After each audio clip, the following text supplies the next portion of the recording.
Hi everybody, I am Eda and I am here to explain uses of the infinitive to. The infinitive form of a verb is the verb and its base form preceded by the word to. For example, to try, to talk, and to buy. In this case, the word to is not a preposition. Use the infinitive to after some verb. For example, want, need, and would like. I want to buy a new car. Here we have the verb want preceded by the infinitive, in this case, to buy. I want to buy a new car. I need to talk about your son. Here we have the verb need preceded by the infinitive, in this case, to talk. I need to talk about your son. She would like to come here. Here we have the verb would like preceded by the infinitive to come. She would like to come here. And use the infinitive after adjective. For example, nice, important, and careful. It will be nice to meet you. Here we have the adjective preceded by the infinitive, in this case, to meet. It will be nice to meet you. It's important not to be late. Here we have the adjective preceded by the negative form of the infinitive verb, in this case, not to be. It's important not to be late. Be careful not to make a mistake. Here we have the adjective careful preceded by the negative form of the infinitive verb not to make. Be careful not to make a mistake.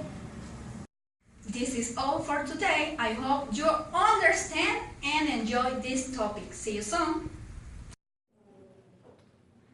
Hi everybody, I'm Stefany. I'm here to teach the uses of the infinitive to.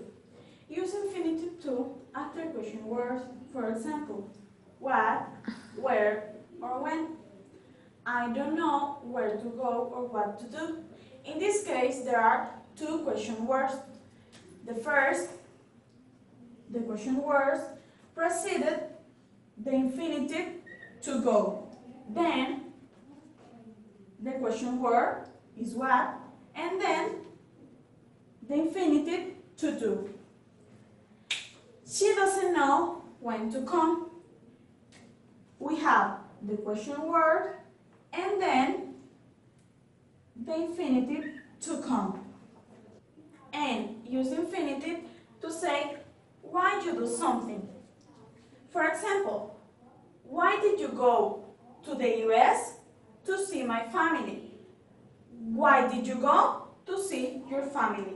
This is all. Thank you for your attention and see you soon. Bye. Hi, I'm Jailine. Have you heard about gerund? Gerund is the base form of the verb plus ing, but you may confuse gerund with the present continuous. You have to remember that when we talk about present continuous, we're talking about actions that are happening at the moment. Now let's see some uses of the gerund. The number one, use gerunds as the subject or object of a sentence. Eating outside in the summer makes me feel good. Eating is our gerund. We have the verb eat plus ing, and the sentence is referring to eating. Now we can use gerunds after some verbs, for example, like and love. I love reading in bed. Love is our verb. And then we have our gerund reading. Read is the base form of the verb plus the ing. I love reading in bed. Now, I like skiing. Like is our verb. And then we have our gerund, that is skiing. We have ski plus the ing. We can use gerunds too after some prepositions. For example, of and without. I'm thinking of buying a new car. Of, it's our preposition, and our gerund is buying. We have the verb buy plus the ing. I'm thinking of buying a new car. He left without saying goodbye. Without is our preposition. And then we have our gerund, that is saying. Say is the base form of the verb plus the ing. And here's our gerund, saying. He left without our preposition saying goodbye. Hope you understand. See you next time. Bye! Hi everybody, I'm Alejandra and today I'm here to explain the uses of have to and don't have to. Well, we use have to talk about rules and obligations, and we use don't have to say that there is no obligation or that something is not necessary. For example, this is the structure: have to or don't have to plus the base form of the verb. For example, I have to get up early every day. I have to plus the base form of the verb, get. I have to get up early every day. And remember, we use has in third person. She has to speak English at work. Has to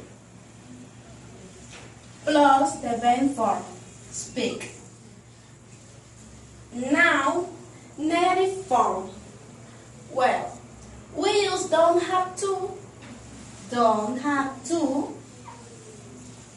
wear a uniform at this school, plus the verb. We don't have to wear a uniform at this school. And remember, third person. For example, he doesn't have to work on Saturdays. Doesn't have to plus the verb form, work. He doesn't have to work on Saturdays. Well, this was my class and I hope to enjoy this. Bye! Hi everybody, I am Raul. I am here to teach question and empty sentences with have to. We use the auxiliary do and does to make question and don'ts and doesn't to make empty sentences. For example, do I have to buy a grammar book? We have the auxiliary do and the preposition after the subject, then the have to, the base form of the verb, and the last, the content. What time does she have to get up in the morning? We have in the preposition the question word after the auxiliary does, then the subject, have to, after the base form of the verb, in the last, the content. In this case, we use the auxiliary does to talk about third person. We don't have to eat at midnight.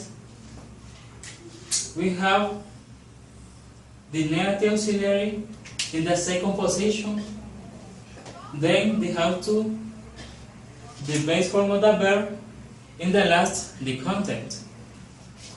He doesn't have to work on Mondays. We have in the second position the negative auxiliary, then the have to, after the base form of the verb, in the last, the content. In this case, we use the negative auxiliary doesn't to talk about third person. Okay, everybody, this is my video. See you in the next time. Hello, I'm Maryori. I'm here to explain must not, and can't. Must. Use must plus base form of the verb to talk about rules and obligations. For example, the father talks to his young son. You must do your homework tonight. It's an obligation. We have a subject, must, and base form of the verb. Must expresses necessity in writing, in clothing, in official form, in signs, and menu. Must is not often used in question. Have is more common. Now, must not and can. Use must not and can plus base form of the verb to say something is prohibited or to state a rule. For example, you must not leave your bag here. It's a prohibit. The words must not and can have a similar meaning, but can is more common in speaking. You can also use cannot. For example, you can bring food into the library. Hey everybody, remember to follow us in our YouTube channel, Easy Learning. Keep in touch!